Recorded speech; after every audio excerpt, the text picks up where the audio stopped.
Welcome into the CHGO Blackhawks postgame podcast presented by DraftKings Sportsbook, America's top-rated sportsbook. Download the app and use promo code CHGO when you sign up. Welcome in. I'm Jay Zawaski with Greg Boysen and Mario Tirabassi. The Hawks get ass blasted in Colorado, 5-0. And boy, that was indicative of the game. That's for damn sure. We're going to get to all of it. Before we do, want to have you smash that like button on YouTube. Make sure you're subscribed to our YouTube page as well. If you're a podcast listener, thank you. Follow, subscribe, all that great stuff. And a 5-star review on Apple Podcasts or Spotify would be very, very appreciated if you can do that for us. So, fellas, this is kind of what we thought a lot of the season was going to look like. Especially this point of the season. Yeah, I mean, this is what it looks like when you have a contender with something to play for at home against a post-trade deadline tanking team. 5-0, and it was ugly, and the Hawks were never really in this game. Finally, a team that didn't tape the standings to the door to the ice, just so they knew that these Blackhawks weren't the almost dead last team in the league, and tried to play them as such. Yeah, Colorado came out, and they had something to prove against this team because the last time they faced the Blackhawks, they lost, and that was not a good look for the Avs, and not a fun podcast for our friends at DNVR. Oh, I believe it was fun for us to watch. I'm pretty sure they think set they're the okay. all-city record for F-bombs in one. Yeah, I think they're okay tonight, and you know what? We're okay tonight because look, like this is probably the norm the for the rest of the season. That what we saw out of the last couple of games from the Blackhawks was, I think, a good wave of confidence, a good wave of positive energy in the locker room. It's good. It's good to have, especially for the players, from the player perspective, from the coaching perspective. It's good to have those waves because it's a long season. And I think what we'll see is more of these kinds of performances as the Blackhawks have a lot of games coming up against teams that are, well, most to all of them are against teams that are better than them in the standings and teams that are fighting for something like Dallas. I know St. Louis is going to come into that game with a lot of energy coming up here. They have Winnipeg, I believe, coming up soon. The rest of this road trip is Washington. Washington is another team. Minnesota. Minnesota, that's what I'm thinking of. 8-2 in their last 10. Yeah, Minnesota's a tough team that they're going to have to, they've been they're awesome gonna have since Kaprizov went down, which is crazy. Hey, we saw it with Patrick Kane. Yeah. But yeah, so I think this is what we're going to see from a lot more of the games coming up is teams that are probably taking the lessons that the Bruins and the Panthers didn't learn and applying it. And it's going to be games like this, which is fine. That's at this point in the season. Yeah. The more results like this, the better for the tank. You can't have your offense hinging on the performance of Jujhar Khaira, Boris Katchouk, and Joey Anderson every night, that's right, and expect to have sustained success. Yeah. Yes. So when that's your best line, and I'm not knocking those guys, that line has been awesome. But when that's your best line, you're going to lose a lot more games than you're going to win. Mm-hmm. Yes, you are. And the Avalanche, as Mario mentioned it, the last time they faced the Blackhawks beat them at the United Center. That was their wake-up call because they've had the second best winning percentage in the league since then.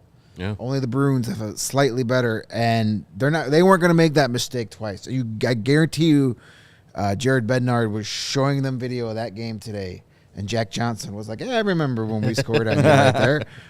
They weren't going to let that happen again. Yeah. So that they learned their lesson to not underestimate this team because before you know it, you're going to be down, and then that's all this Blackhawk team needs is it's just a little bit of that belief early in the game that they could beat you, and they're going to try and beat you, but get them down early, kept them down. Nobody on this team had a chance of scoring tonight. There was just they were leading in shots most of the game, but do you remember any of those shots being like dangerous? They couldn't. No. So this game. And Colorado could have had 8 or 9 goals. I mean, easy. Stalock just completely robbed McKinnon with that paddle save. Mm-hmm. It could have been a lot worse. 5-0. Sure. Yeah. I mean, and listen, It is what and it as is. much as I've become a huge Alex Stalock fan this season, I'm okay with him coming back to earth a little bit for these last final few games. I'm all right with that. Feel free to not be Patrick Waugh the rest of the year. That'd be great. You've proven your point. You're back. You're an NHL quality goaltender. You're going to get a contract somewhere next year. We ain't going to be mad at you if you kind of end on a sour note. Yeah, so here's the numbers from this one. This is via Charlie Romeliotis. Shot attempts were 60 to 52. All of these in favor of Colorado. I don't think I need to tell you that. Shots on goal, 32-27. 5-on-5 scoring chances, 36-21. High danger chances at 5-on-5, 13-8. And I sure as hell don't remember 8 high danger scoring chances from the Blackhawks. No. I don't remember one. Somebody lied to us in the chat. They said it was 5-3. Sharks is 4-3. Yeah, the goal got wiped goal off. got got pulled wiped back, away. yeah. Damn it. It was 5-3 for a second. Eh, Oh, well. Go see how that one- Sharks. We'll see how that one goes out. Sharks got shorked. Yeah, they sure did. Let's get into some of the players in this game, and I want to start with Lucas Reichel, who I think overall has been really good since his second call-up this year, and now that he's been here for an extended period of time, he's noticeable in every game. But I've noticed lately, and maybe it's just me, fellas, maybe you can back me up on this, I feel like he's been looking to defer a little bit too much lately, where he's got some nice looks, and I know he's more of a playmaker than a scorer. That's more his game. But, man, I want him to see him put the puck on net, especially when it's 2-0, 3-0, 4-0. If he's got a one-on-one or a clean shot, take the shot. Don't try to get the puck to Andreas Athanasiou, because you know what's going to happen when you do. Yeah. He's more than likely going to going to fumble it score. or miss it or whatever. Or just put the puck on net. through the back of the net. Look at Ian Mitchell had 2 pucks go off him tonight in the back of the net. Not his fault. He didn't play well in his game, of course, but not his fault that the pucks hit him and went in. Sometimes things happen when you put the puck on net, and I don't know. I feel like Reichel's been doing that more over the last 2 or 3 games. Yeah, I think, you mentioned it. His game is being a little bit more of a setup guy than a shoot first mentality, which is fine. He's doing right now. I think what he's doing is kind of trying to make sure that what got him to this point, he's making sure works at this level and is getting worked on at this level, and that's totally fine.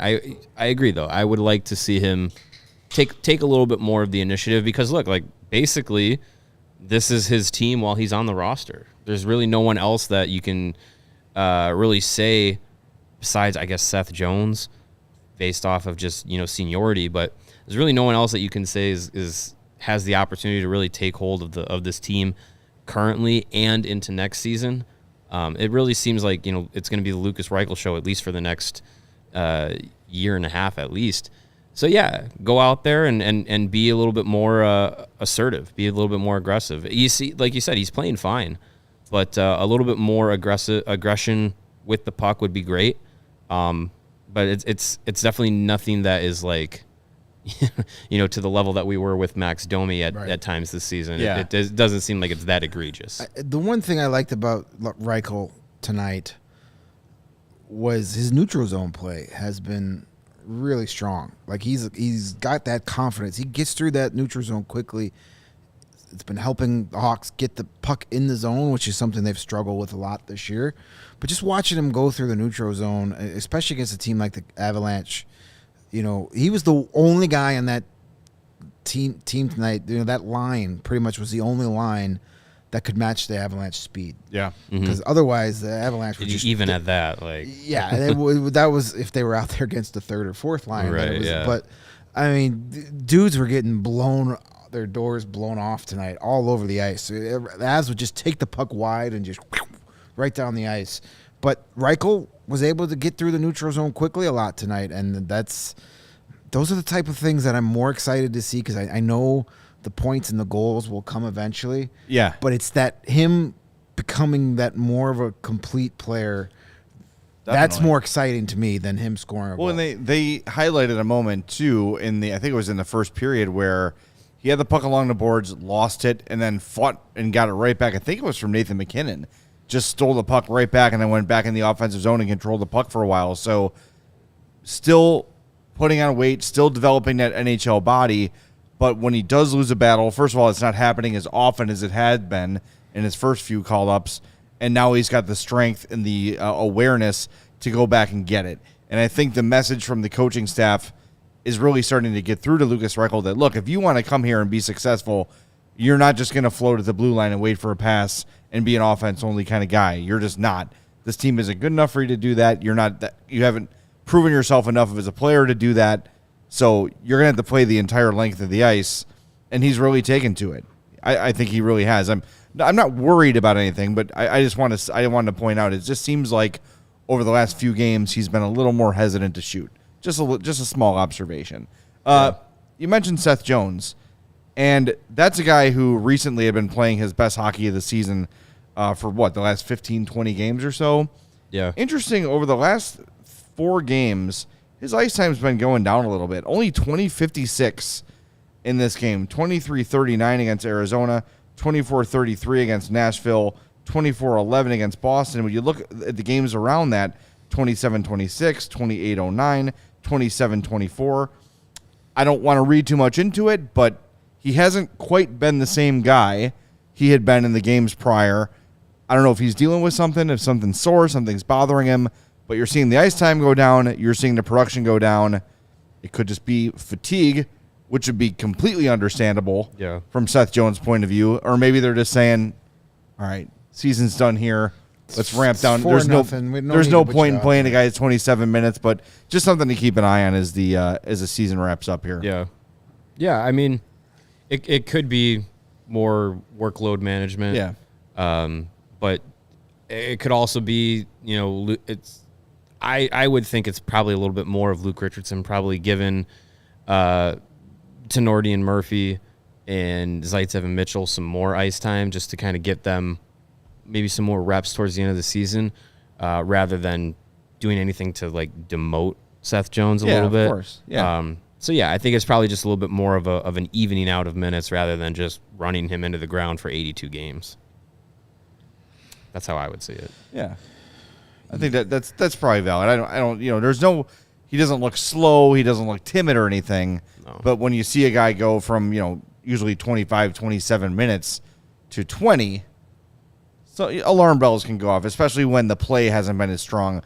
We've seen some of the mistakes we saw early in Seth Jones' time here. We've seen him over the last few games, turning the puck over at the blue line, getting beat in the neutral zone. And again, Colorado does that to everybody because they've got so much damn speed. Right. But I'm kind of just putting the puzzle pieces together, wondering if he's feeling 100%. And truthfully, no one at this point is feeling 100%. Yeah. So it's understandable. But I don't know. It's just something that stood out to me in this one as well. Are you guys ready for Squirt Gate that we're about to go through? Mackenzie Entwistle got squirted by somebody on the bench. Oh. And the pearls are being clutched around the hockey world. Who cares? It's water. Yeah. Right. I guess it's a finable. Jamie Benn got fined for doing it to Entwistle earlier this year. Okay. Who cares? It's kind of weird that Jamie Benn is connected to a squirting incident. I agree. Oh, Lord.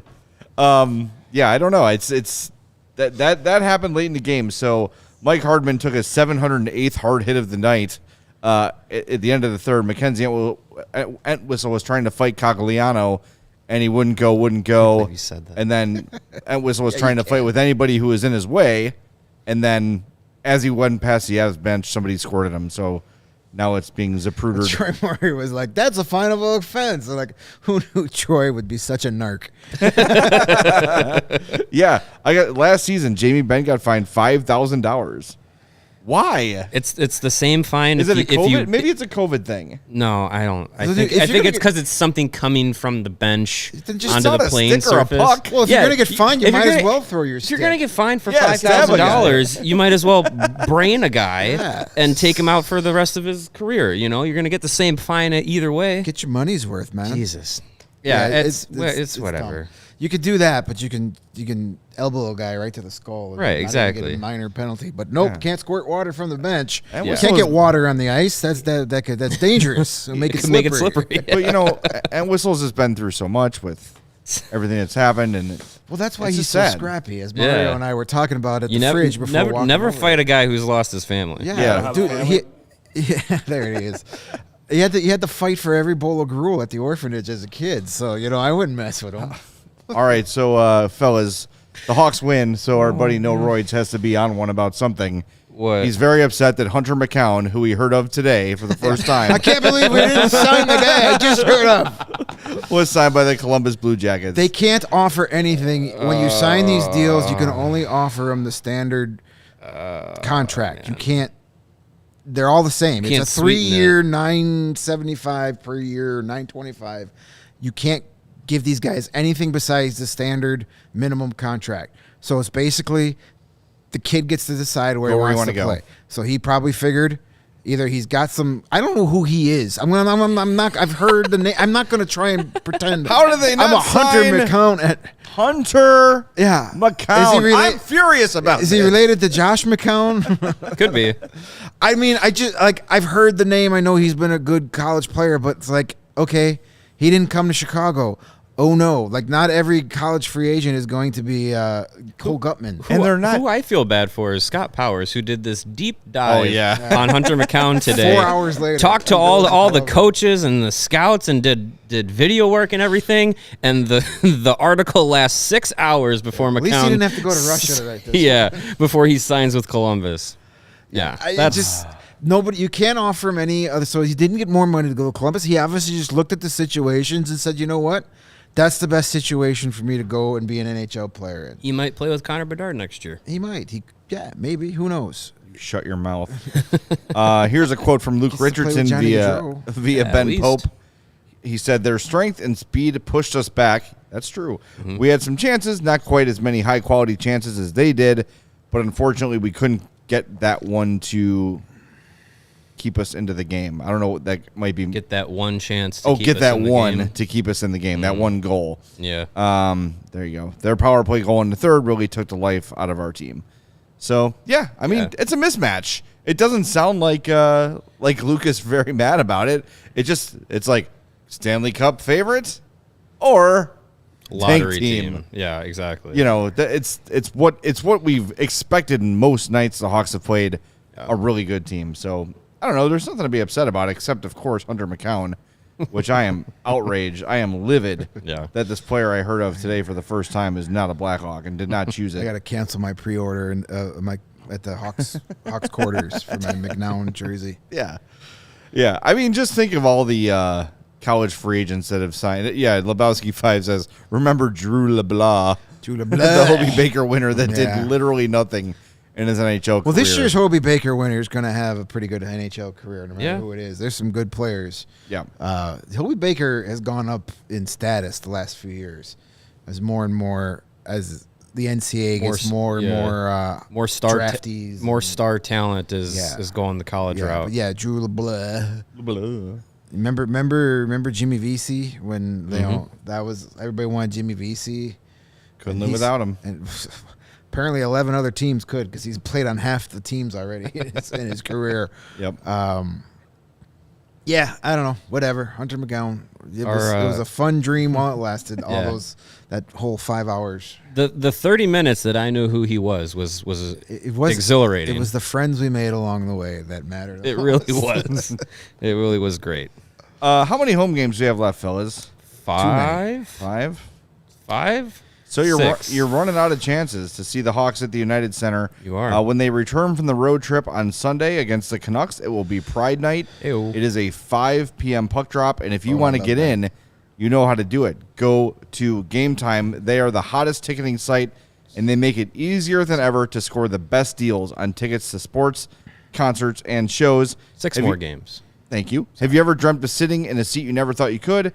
50-yard line, courtside, behind the Hawks bench, floor seats at a concert. It's possible with the Game Time app. The biggest last-minute price drops can be found on the seats you thought you could never buy, and you won't find a better deal this season on Blackhawks tickets. They're created for the fans and by the fans, and they guarantee the lowest price. So if you go on some other jabroni website and they, by some fluke, have Game Time beaten, get in touch, and Game Time will guarantee you the lowest price. And if you love us here at CHGO, then you will love Game Time, and the best way to support us is by buying your tickets through the link in the description below. Join over 15 million people who have downloaded the Game Time app and score the best seats to all your favorite events. Looking ahead, Sunday's game against the Canucks, $32 gets you in the door. Dallas, $17. St. Louis, $20 gets you in the door. Not bad. You want to go to Calgary? Go up to the Scotiabank Saddle Dome. $7 will get you in the door. Oof. For that one. Woo. Those prices might be getting lower before. Yeah, it's going to go lower and lower because woof. they're not good. Woof. And the season finale, Flyers at Hawks on April 13th, $17. Nice. So get in while you can. Hawks games, they're still fun. Yeah. It's a guaranteed good time. There's still a fun experience of going to an NHL game, whether or not the on-ice product entertains you. It's still a good time. It's always a good time at the UC. You know where else it's always a good time? Out on the golf course. Oh, yes. Hold on. Never mind. This is Greg's read. You could start it. No, it's fine. I'm skipping it. That's a tease My for bad. later, folks. That's called a tease. Yes. In the industry. Stick around to find out how much fun Mario has on the golf course. But I'm here to tell you about how much fun you can have with the ComEd Energy Efficiency Program that's committed to helping families and businesses in the communities they serve manage energy usage and lower energy bills now and into the future. ComEd offers a wide array of incentives on lighting and other efficiency upgrades to commercial, industrial, and public sector customers of all sizes across their territory.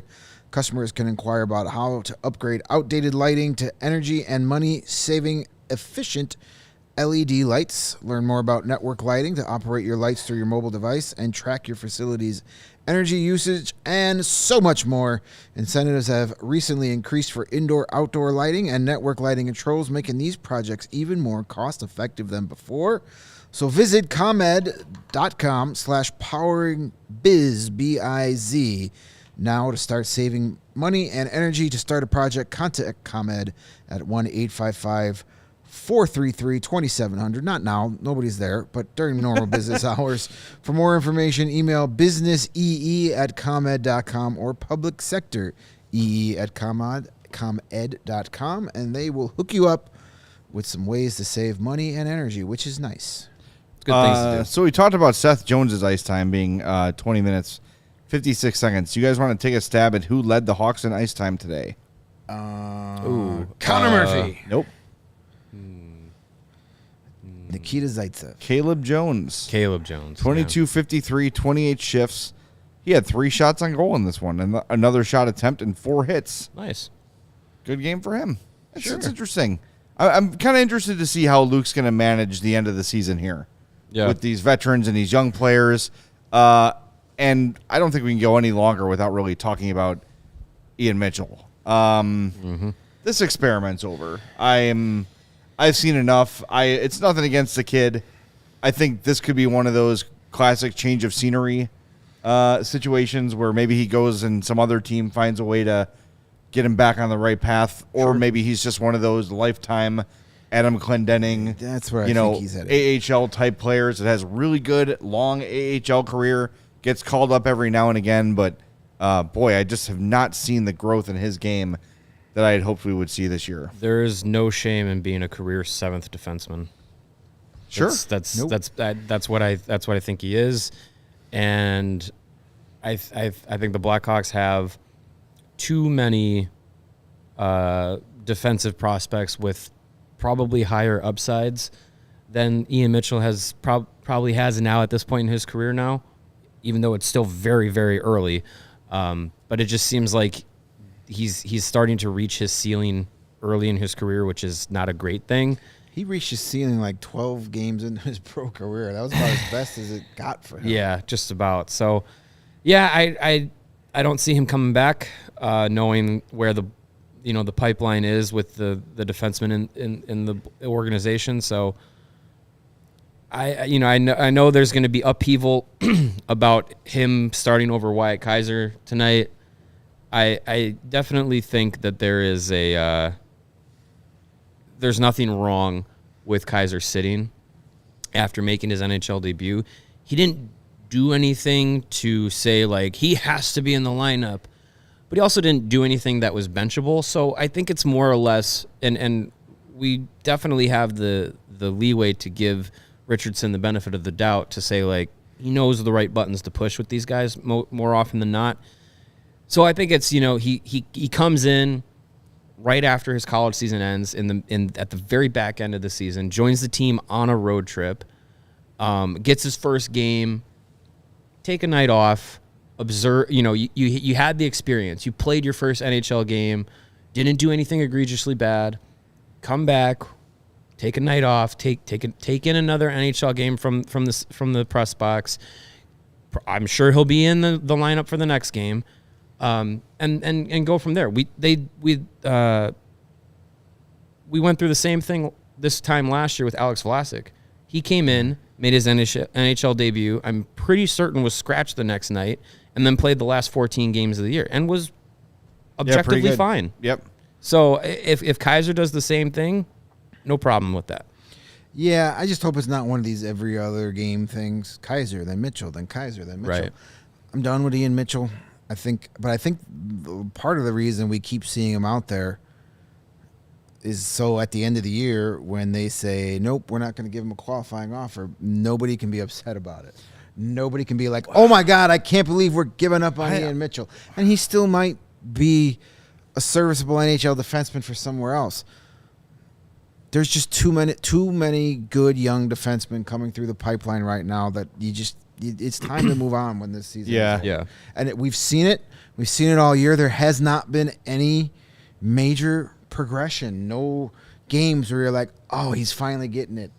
It hasn't happened for him. There hasn't been one. It sucks. He's a good kid. He was great for Rockford last year. He got a bad hand dealt to him this year when he had that wrist injury and missed training camp. That I thought was going to be his shot to really. And they've given him plenty of time to tell the Blackhawks, yes, give me that second contract. And he just hasn't been able to do much of anything to warrant it, especially when you've got, next year, Vlasic, Phillips going to be challenging for spots. Del Mastro and Allen will be in Rockford. We know Kevin Korchinski, pretty darn good. Kaiser's here. Rinzel in 2-3 years. It's a numbers game, and Mitchell went from being our top defensive prospect to being 7th or 8th defensive prospect. Yeah. For the biggest reason is because he's stayed here the whole time. Yeah. Since he's gotten here, it's been a flat line while everybody else is doing this. Yep. Yeah, I'm trying to think of a single game. And look, there's been games where he had 2 assists against Boston. Okay. But has there been a game this year where you look at Ian Mitchell and say, there it is. There's the flat. Even with, early on with Reichel, there'd be those moments in games. Overall the game wasn't that great. There were some mistakes. He doesn't look ready. We've not seen a single flash from Ian Mitchell. There hasn't been and if I'm wrong, please correct me. You guys or people in the chat, if there was some great Ian Mitchell play this year that I'm forgetting, please remind me. But he's just a guy out there. I feel like if there was that moment or that stretch of play, he wouldn't be at this point in and out of the lineup, in and out of the lineup, in and out of the lineup.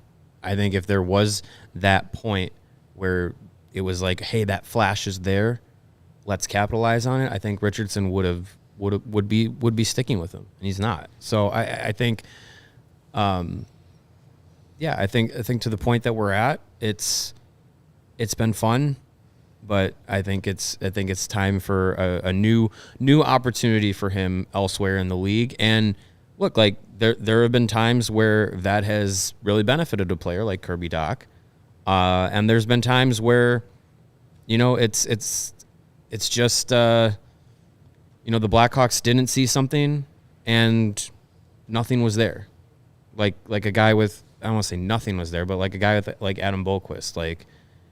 I think we all wanted him to be really good, and then he goes to Columbus and he's still the same guy, Exact guy. So I'm not saying that Ian Mitchell is going to be the same exact guy, but I just don't think we've seen anything from him in Chicago to really pound the table and say he's got to be a guy here. And I think the difference with Bohlquist is, yes, he, like you said, he's kind of maintained that level, but he's got speed. He's got a good shot. He's got tools that you could see him at some point improving.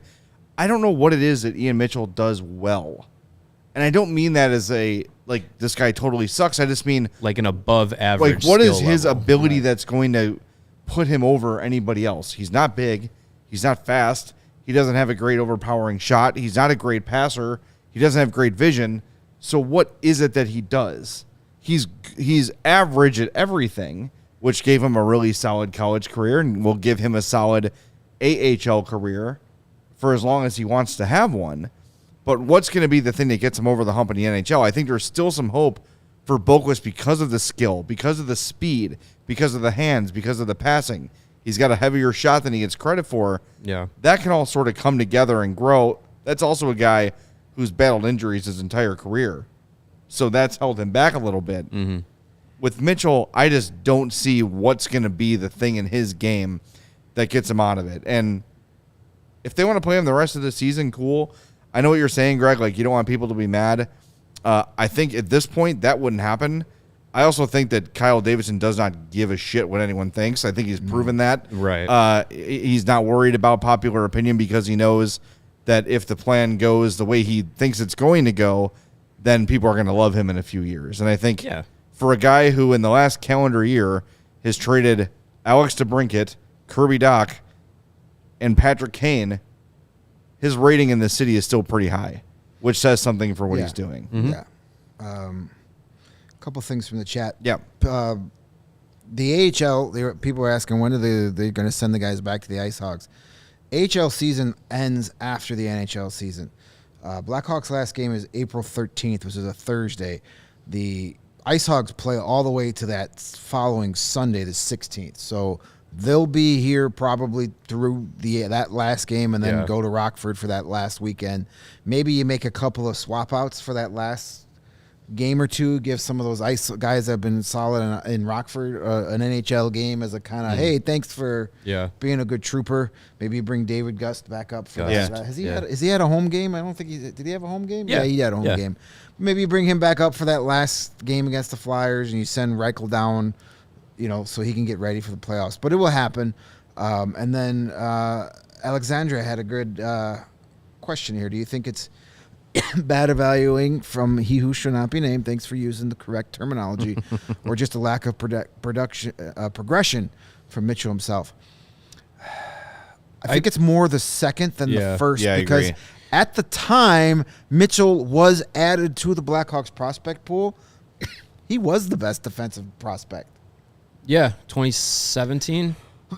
There wasn't all these other guys that have been drafted since then. Him and Yokiharu would have been the best too. Yeah. And then Boqvist too. Like the next year, he was a top defensive prospect. That wasn't bad evaluation. And he was really good in college. There's just been no progression. And those first handful of games when he was here, we were kind of like, oh wow, we might have got something here. And then the league figured him out, and it hasn't really switched. So I think it's more of his lack of progression that's the problem, not the bad evaluating. He was a really good college player. He had a decent start to his pro career. He's been really good in Rockford, but just it's not translating here.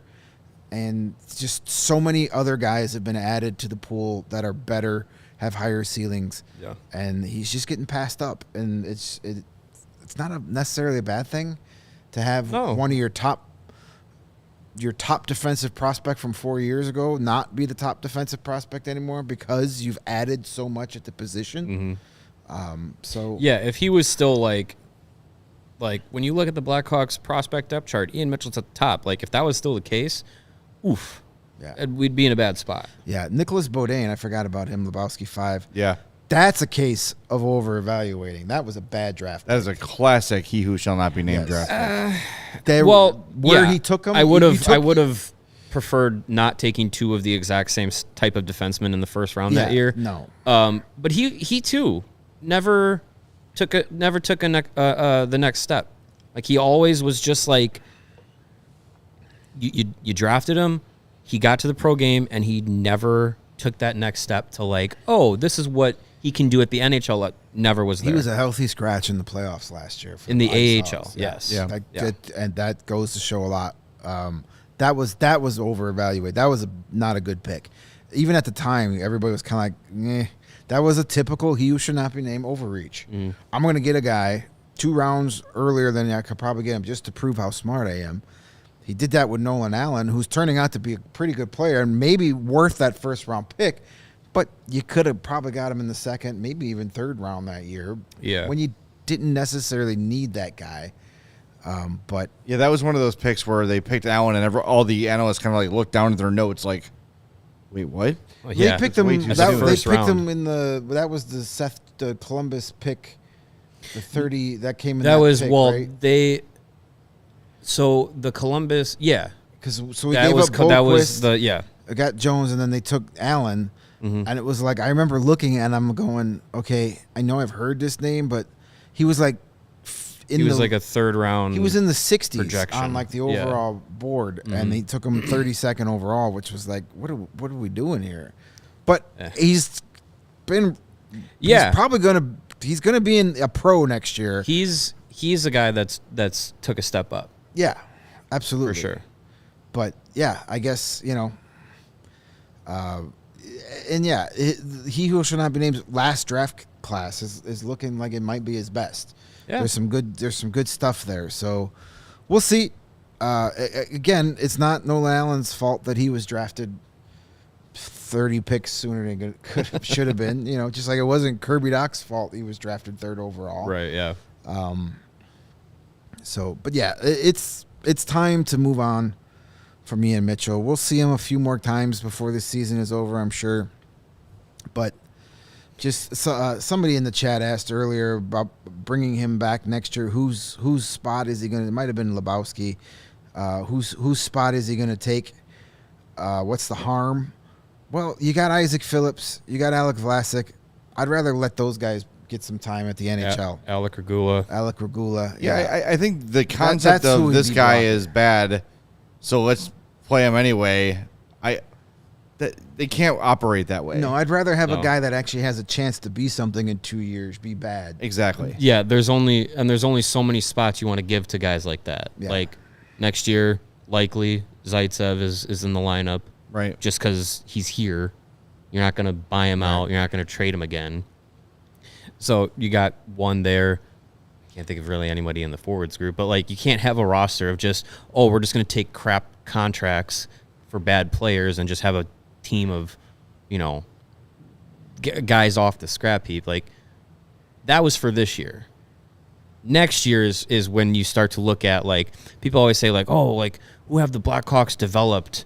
Who's actually making progression? Like, next year is when we're going to see, like, okay, what guys have developed? What guys have made progressions in the minors and in college and in junior this past 2 years, really. And now what can they do at the AHL level? What can they do when they've now been given more full-time opportunities at the NHL level? Now, next year is when we're going to see where is Isaac Phillips in his progression? Where is Alex Vlasic in his progression? What do they have in Wyatt Kaiser? Where is Lucas Reichel as a full-time NHLer? What is the next step at the NHL level that a young Philip Kurashev can do? That's what is going to be the focus of next year. And you don't want to take ice time away from those guys because that is what you're starting to really focus on. That's what your future is starting to be built with. You don't need to give players who are just contracts sitting on your books. You don't need to give them the spot just to say, we hit the cap floor. Like, there's going to be some guys like that. But the majority needs to be the guys that are going to, potentially have a future here. Yeah, we got to start getting guys that matter. Yeah. I know the goal for next year is not to win, but the goal should be. You can do that with it's guys. It's not the tank, though, either. You can do that with guys that are young. Yeah, for sure. Yeah, it's also much more entertaining to watch. Well, I'd rather talk about Lucas Reichel and Isaac Phillips and on and on and on next year than talk about Jared Tenorti. And all due respect to him, like, nothing against him, but I want to see guys that matter and could matter when this team's good again. And I think we're going to start to see the beginning of that next year. By the way, just a reminder, Ian Mitchell was 57th overall, a second-round pick. So It's not like it was a high draft pick. I think part of the issue with him was he got a little overhyped by the organization too. Yeah. So people were like, "Oh, wow, they're really talking this Mitchell kid up. He's going to come in and be good right away." And then I remember pointing a thumb at myself, like his rookie year. We were talking about him on the old Madhouse podcast, like, well, he'll be like in your second pair all year. And then we watch him play, and it's like, wait, no. He kind of disappears for 2 years. Yeah. Because he just was not ready. By the way, someone in the chat says, are the only good players that he shall not be named drafted as a Teravainen and somebody else. It wasn't as bad as you think. And remember, it took some time before he who shall not be named lost his damn fool mind. Yeah, he drafted some good players. Yeah, Kevin Hayes was a pick. Philip Deneau was a pick. Brandon Saad, Andrew Shaw was a pick. Tavo, as we mentioned. Vinny Hinostroza was a pick. Ryan Hartman. Nick Schmaltz. Nick Schmaltz, yes. They're, like it kind of goes on and on and on. He was not a terrible drafter. No, he was an overdrafter, not a great developer, and he often drafted the same kind of guy all the time. And also got rid of some of those guys before they had the opportunity to actually come into their own. Yes. Yeah, So no patience. Yep. Getting talent wasn't the problem. Yeah, no. Cultivating it and was. it was those last handful of years where he wanted to be the smartest guy in the room. But as I said, that last draft class might go down as his best. I think he suffered a head injury right before the Brent Seabrook contract was signed. Because that seemed to be like that was the first where the wheels fell off. Because even having to lose Teravainen because of Bickle, it was horrible, of course. But at the time, the Bickle contract made sense. Nobody was mad at that Bickle contract when it was signed. Yeah, on the basis of what he had done, the playoffs he had, and hindsight is 20/20. Of course, right? Now we know why his play declined. Yeah, no one knew why at the time what was happening. Right. Because if you would have let Bickle go after that 2013 playoff, there would have been a lot of. It would have been pitchforks and torches walking down Madison. I had people. never had an issue with that contract when it was signed. No, very few people did. $4 million is not. I mean, it is make or break when you're a cap team every year, right? And you're getting zero production out of it, right? But it was the Seabrook contract was where it went from to oh boy, and it just kept getting worse. Seabrook contract, the no trade, that's. I still feel like wasn't that like a Quenneville forced, not the specific deal, but Quenneville was like, bring me some veterans for the playoffs. Probably. Yeah, and then Dale Weiss, that bum, said that it was Joe Quenneville's fault that he played so bad when he was here. Oh, sure. Whatever. He was mean to me. Sure. Wasn't he supposed to be like this big, bad, badass guy? That's what I thought. He sucked. He sucked. Yeah. He had one fluke year in Montreal, which made him people thought he was like this great player because he scored 20 goals for Montreal. Boy, for those that forgot, by the way, before we move on to current Blackhawks that trade makes me so mad. The Brent Seabrook extension was signed in 2016-2017. And he's still getting paid. Summer going into that season? $6.875 million for 8 years. And he was 31? I believe so. Yeah. And showing for at least 2 years prior to that deal, showing signs of decline. The ultimate paying for past performance. Oh my contract. God. It was that is awful. The only 30 and 31-year-olds you should be giving 8-year contracts to are probably Connor McDavid and Cale Makar. And they're not even there yet. Right. Austin Matthews would probably get a deal like that. If he sure. I mean, he's going to get a deal. When he's here, he'll get that deal. Yeah, I mean, you gotta entice him. That was his downfall. That's where you were at the top of the roller coaster, and that's when it went down the other side of the hill, and you can't stop it. And then you had the Panarin trade. You had that's when everything started falling apart. A lot of those trades he had to make because of that Seabrook contract. All right, enough. Screw that guy. He's fired. Yeah. Oh no, he resigned. I'm sorry. Yes. This feels like a good throwback Thursday. Yes. in August. Let's talk shit about former GMs. But now, why don't we do our 4 stars of the game? Sure. I forgot who I picked. I like to throw it on you with no warning.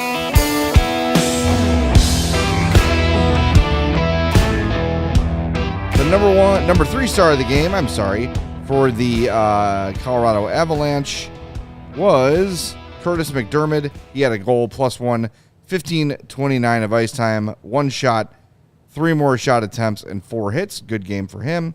Number 2 star, Dennis Malgin. He had 2 goals and an assist, +3, 15:42, 3 shots on goal, had a hit as well. And your number 1 star in goal for your Colorado Avalanche, Alexander Georgiev, stopped all 27 Blackhawks shots. He was good. I'm going to give my 4-star to the human punching bag himself, Mike Hardman, who on one shift blocked a shot with his heart, tried to leave the ice and was like, no, screw that. I'm Mike Hardman, damn it. Went back onto the shift, and a second later blocked another shot with his knee, and then moments later the Avalanche scored. He also got a stick in the ear of his helmet that was so far jammed that the stick didn't come out. How that's not high sticking, I don't really understand. Then got blasted at the end of the game by Cogliano. So basically, for being a human whipping boy, Mike Hardman gets my 4-star of the game. Hey, he was the hard man. It's hard to argue. He was the hard man of the game. It was hard to argue giving an award to a guy that willingly got his ass kicked in a 5-0 loss to prove that he wanted to be here. Yep. Hey, you gotta do what you gotta do. I gave my 4-star to defenseman Connor Murphy because at the time when we were picking 4 stars, he was leading the team in shots on goals, which is not really where you want to be. He finished with 3 shots on goal, which was tied for the most with Taylor Radish, Drew Jarkara, and Caleb Jones. They all had 3 shots on goal. Nobody had more than that. He had 3 hits on the night and a couple of block shots. Played 28 shifts for an ice time of 21:46. He and Caleb had the most shifts tonight. That's with a T. 28 total. So, yeah, Connor Murphy, just one of those guys that goes out and does his thing night in, night out. And, it's 5-0 loss. I don't know who to take. Good call. Yeah, the pickings were slim. My 4th star of the night, based on solely one play and one play only, was Alex Stalock. He made 27 saves on 32 shots faced. Not a terrific night in net by most standards, but the diving paddle save that he made on Nathan McKinnon, the highlight of the night for him and for the Blackhawks in a 5-0 loss. So Alex Stalock, he gets my 4th star. And the Edmonton Oilers have beat the Ass Jose Sharks 5-4 in overtime. 15 seconds left in OT, and Darnell Nurse wins it.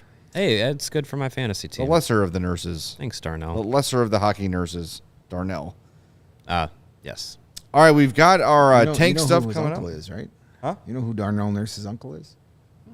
Donovan McNabb. I did know that. Really? That's right. Yes, Wow. I did know that. That's cool. I did know that. Donovan McNabb is married to Darnell Nurse's mom's sister.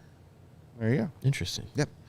A little Chicago connection. If Darnell Nurse's mom's sister looks like Darnell Nurse's sister, well done, Donovan McNabb. Okay. All right. Fair enough. We got our tank stuff coming up. Mario's going to tell you how to look sexy when you golf. Yeah. And we're going to update our tank standings. We got It's all in the hips. Old Man Squints at screen 57, 58 likes. Let's do 65 for a bonus spin. And we've got one tank. We got one banked. Got one banked, right? So we already have 2. Let's tank bank. Let's get a third. Tank bank, yes. Different kind of bank. Different kind of bank. Exactly. It sure is. Hey, now, if you're looking to look good out there on the golf course, get yourself over to Pins and Aces for their amazing golf apparel. They are the official golf apparel partner of CHGO and the presenting sponsor of the Big Drive Energy Golf Podcast on the All City Network. We love ourselves some Pins and Aces gear. That weather is getting better. Trust me, I'm a meteorologist, or I'm as well qualified as one.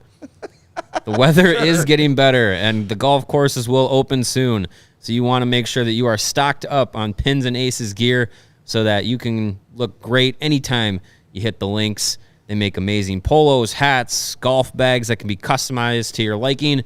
And, of course, the beer sleeve, the product that allows you to store 7 beers right inside your golf bag and keep those drinks cold the entire round. It can be beers, it can be sparkling waters, it can be soda, it can be whatever you want. If you want to put your Italian beef into the sleeve to try and keep it warm in the name of science, go for it. I will endorse that. Hashtag I'm not beef sure. sleeve. Not sure if Pins and Aces will, but I will, and we will. Hashtag beef sleeve. Check out pinsandaces.com and use the promo code CHGO. When you do, you're going to get 15% off of your first order, and you're going to get free shipping on that order. Again, promo code CHGO at pinsandaces.com. And you know by now that DraftKings Sportsbook is the official betting partner of CHGO and All City. It's a lot of fun to play on DraftKings Sportsbook. They got those NBA no-sweat same-game parlays, Major League Baseball right around the corner. I'm looking right now at the DraftKings app. They've got these pre-season spring training baseball specials. They got one called World Baseball Hero, so you can bet Trey Turner over 23.5 home runs. How about this one? The Windy City Winners. Both Chicago teams to make the playoffs, plus 850. Ooh. Throw some money down on that one. Sure. Keeping it 100. Across the last 5 seasons, there have been at least 3 100-win teams. The over 2.5 teams with 100-plus wins, that's plus 170. So, lots of fun ways to play on DraftKings Sportsbook. Jump on there, explore their awesome bets, and play for yourself. And if you don't have the app, download it now. Sign up with the code CHGO. New customers can bet $5 and get $200 in bonus bets instantly, only at DraftKings Sportsbook, an official sports betting partner of the NBA, with code CHGO. Minimum age and eligibility restrictions apply. See the show notes for details. And that brings us to our DraftKings King of the Game. And we're giving it to the hardest man in town, Mike Hardman. 3 block shots, 3 bruises, 100% grit, 10-24 of ice time. My second favorite 86 in Blackhawks history. Yes, the Roman's favorite player. Absolutely. How does he not have the Roman endorsement? He should. That's my question. They had him on in the first interview, first intermission interview, and man, he looks and sounds like if I met him, didn't know who he was, and met him at the local Jules and started talking to him, I'd be like, "You are a hockey player, aren't you?" Yeah, you are from Massachusetts, he right? Is straight from Central Casting. Absolutely. Yes, he is. All right, let's get to our Tank-a-thon, shall we? Let's check the tank standings. The Sharks, as we said, just lost in overtime. Bunch of pudwax. Bums. Ugh, hate it. We get our Greg, I'm going to let you do the honors so you can add your ass titles to the spin? teams here. All Nice. right. We have the Columbus Ass Jackets, 49 points. Where can I buy an ass jacket? JC Penney. Foco. Well done. Yes. So the Ass Jackets, 49 points. Bunch of bums. The Ass Jose Sharks, as we just said, lost in overtime. So we're a little closer to passing that. Then we have the Chicago Blackhawks. They don't get an ass because, They're sans ass. they're sans ass. And then we have the Anaheim Ducks at 56 points through 70 games. And still in 5th in the tank standings, we have the Astrial Canadian Asses with 60 points. Well done. Astrial. Isn't that what the turf used to be made out of? Yes. Astrial? Astrial That's turf. what killed Wendell Davis, Oh, Jesus. or at least his career. Oh, Lord.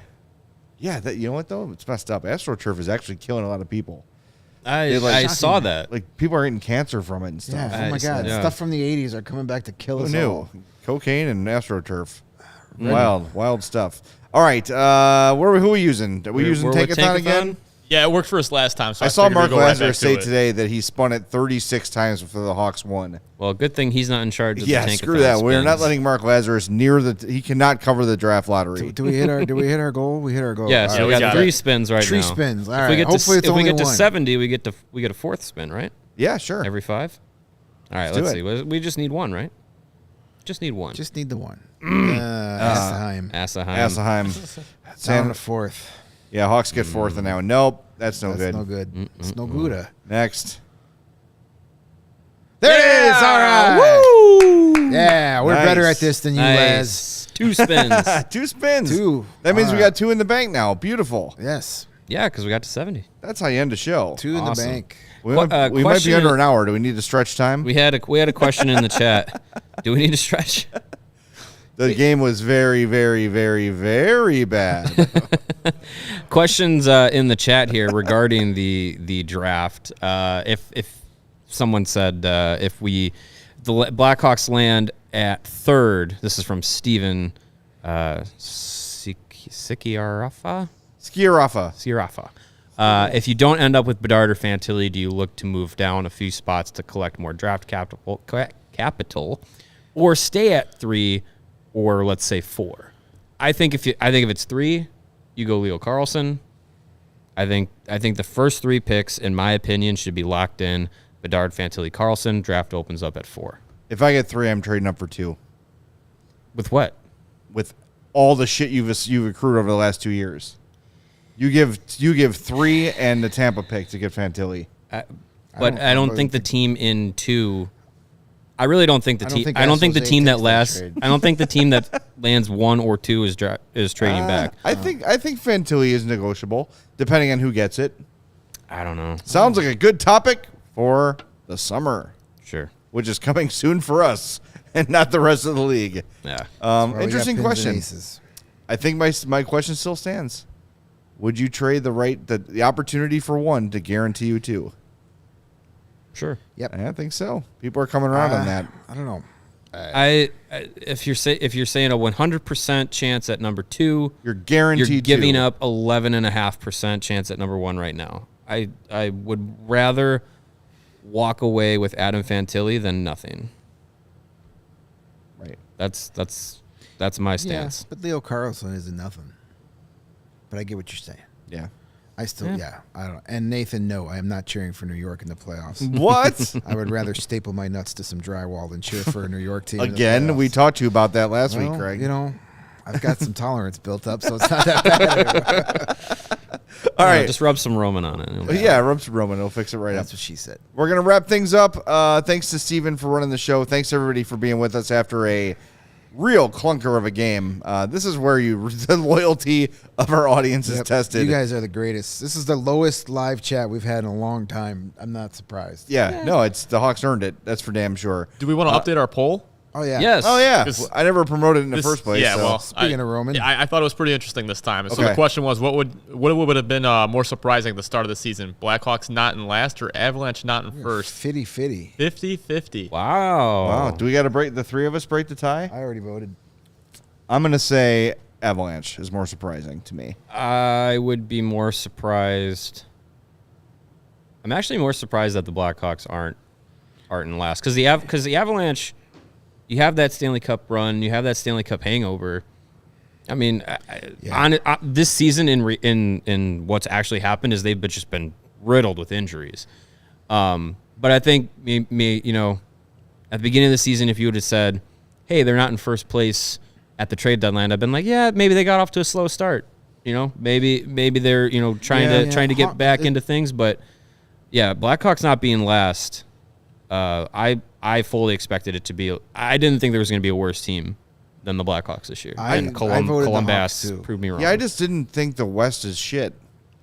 But Frankly. But the Avs, I think, I wouldn't have been surprised because, look at the Hawks all those years when they were top team in the West. They were like, we don't need to win the division. Right. Look at what the Tampa Bay Lightning have been doing. Mm-hmm. They finished 3rd in their division last year and still won the conference. And they're doing the same thing this year. And they don't, Tampa won the President's Trophy and got swept by the Ass Jackets, and then they realized, well, we don't need to go into the playoffs with an empty tank. Yeah. And I think the Avs probably, even if they had everybody all season, may have taken that same strategy going into the season. So yeah, that's why I voted. Blackhawks not being last is a bigger surprise than the Avs not being in first. Before we wrap up real quick, too, quotes here from Luke Richardson about Ian Mitchell. He had a tough battle. It's always tough coming in and out of the lineup, but that's just pro hockey. You have to be ready when you get your chance. He was a little tentative and stepped back on a couple goals where he's close to his man. He's just got to step into that man and play the body. That is a direct criticism. That is something we have not seen from Luke Richardson Not very Not often. at often, all this no. year. So that's noteworthy. Yeah, I think he's probably with Richardson and Mitchell. I mean, he's probably at the end of the season just like, look, probably giving him the same message all year. And at this point, like we said, like we haven't really seen much change in his game. So it's probably just a comment on like, look, like this is the position you're in. You have to respond. And if he's not responding, then then you get to a point where Richardson actually is going to start criticizing you publicly, which he very rarely does. Right. No, that might be the nail in the Blackhawks coffin right there. But it's not. It's a fair criticism. He's watching definitely. exactly what we've been watching. Mm-hmm. Yep. So And yeah, I mean, it's also a tough assignment being paired with Nikita Zaitsev. Sure. So, All right, let's wrap it up. Actually, again, thank you, Steven. Appreciate you. this time we're really wrapping. Yeah, we're really going home. And reminder, we're presented by DraftKings Sportsbook, America's top-rated sportsbook. Download the app. Use promo code CHGO when you sign up. We are off tomorrow. We're back Wednesday afternoon with stuff and things. So look forward to that. We'll talk to you then on the CHGO Blackhawks podcast.